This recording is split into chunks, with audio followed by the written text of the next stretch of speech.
mes amis, alors aujourd'hui on va parler de quelque chose de très important pour l'Ayurveda, puisque ça fait partie des sujets qui motivent les gens dans leurs discussions. Tu as fait une cure ayurvédique, ah oui, tu as quoi comme dosha et tout ça, donc les gens parlent de leur dosha, et on leur a trouvé un dosha. Bon, alors, un dosha en général, c'est pas simplement un dosha, c'est deux doshas, c'est les deux doshas principaux, c'est-à-dire, par exemple, vous êtes Kapha Pitta, ou alors Vata Pitta, ou alors, vous voyez, c'est... Voilà. Alors on va expliquer un peu qu'est-ce que c'est que ces deux chats, ces fameux deux chats, d'une façon très simple, rassurez-vous, parce que vous avez des explications bien plus efficaces que ce que je vais dire sur des sites internet ou sur des livres. Mais dans la pratique, quand vous venez dans un centre ayurvédique comme ici, vous avez sur les buffets marqué Vata, Kapha, Pitta. Donc déjà vous dites Vata, Kapha, Pitta, bon c'est les deux chats, d'accord, c'est quoi les deux chats? Et en fait, déjà pour bien comprendre, vous orienter un petit peu dans cet environnement un peu nouveau, les doshas sont des énergies, on appelle ça un peu comme des énergies, mais qui représentent surtout une symbolique de mouvement, de dynamique. Par exemple, Vata, ça représente vraiment le mouvement, la motricité, l'expansion, tout ça, tout ce qui est l'air. Kapha, ça représente plutôt ce qui est la matière lourde, la matière pesante, la matière immobile, l'absence de mouvement. Et Pitta, c'est tout ce qui est transformation, chaleur, combustion, digestion.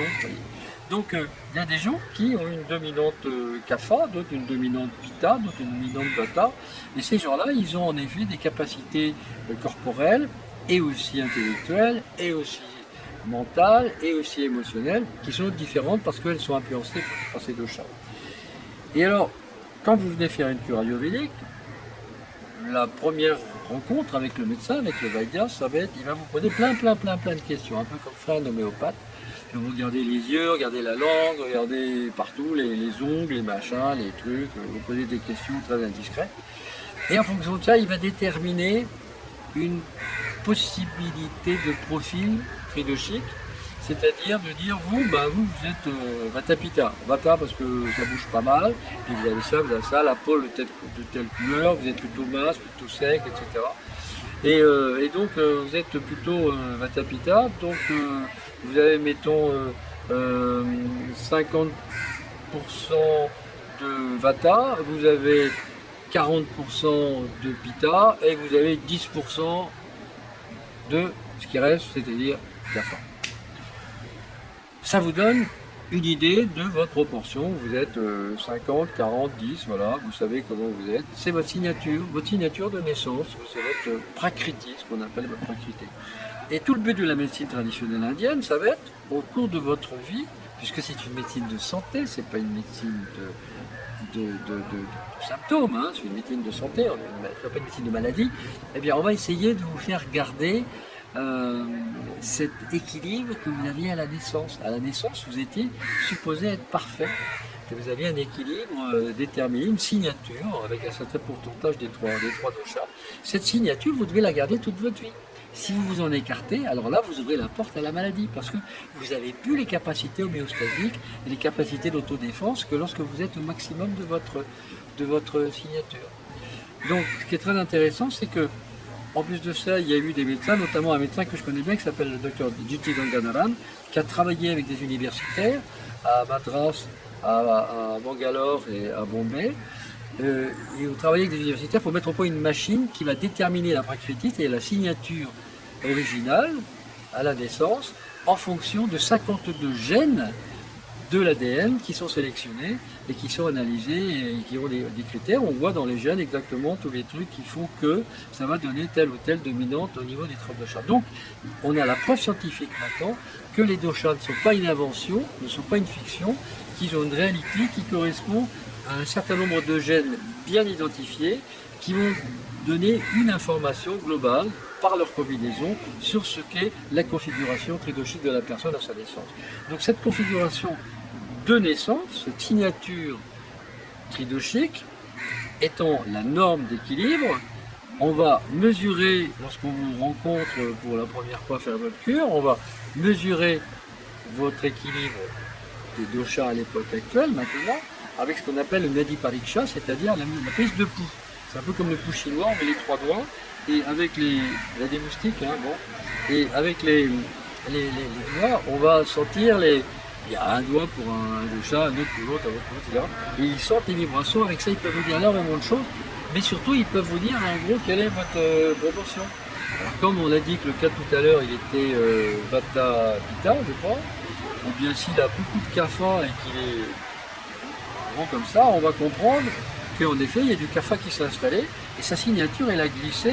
Au lieu d'avoir une dominante Vata Pitta, le kapha est repassé par-dessus le Pitta par exemple, par-dessus le Vata.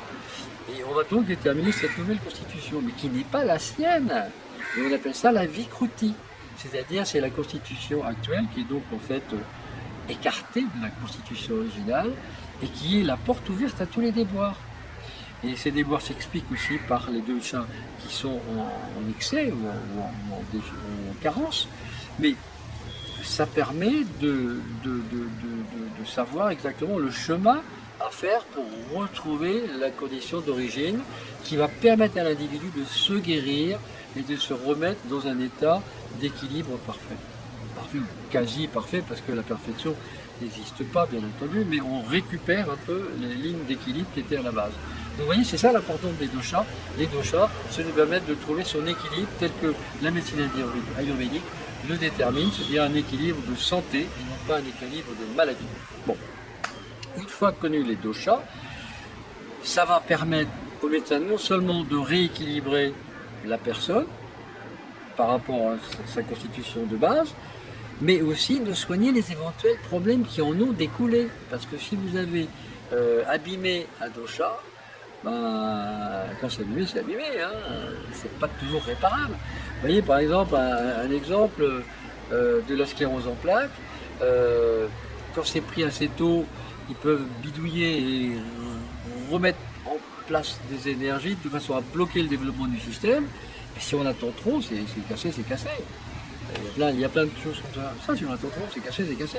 Mais l'Ayurveda permet de redonner au corps, à partir des cellules souches, je ne sais pas, ou à partir de son système, à partir du système immunitaire, enfin, de refaire la sustentation énergétique nécessaire à l'harmonie des cellules qui sont a priori abîmées et qui en fait peuvent se restaurer. Donc c'est une super bonne nouvelle parce qu'avec l'Ayurveda on peut réparer des trucs.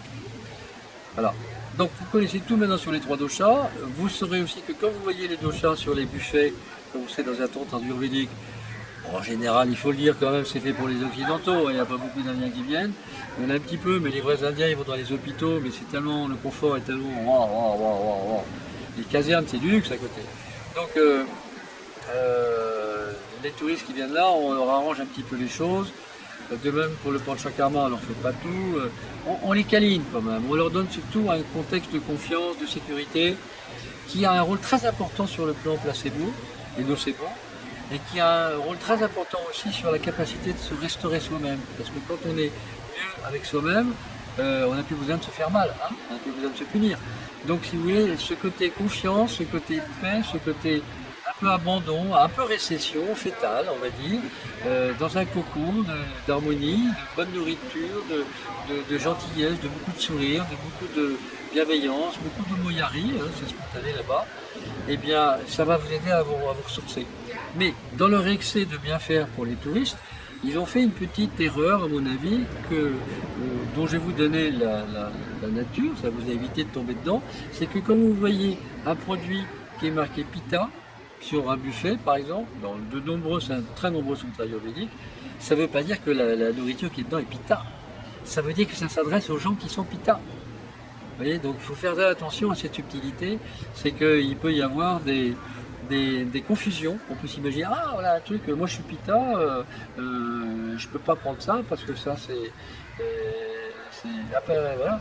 Et en fait c'est l'inverse. Donc si vous êtes Pitta et que vous avez marqué Pitta, c'est pour vous. Mais ça veut dire que ce qu'il y a dedans c'est très kapha. Il peut y avoir des pommes de terre, il peut y avoir des trucs un peu lourds, un peu absorbants, etc. Donc faites bien attention à ça et puis voilà. Et puis à très bientôt sur le podcast de Gérard G.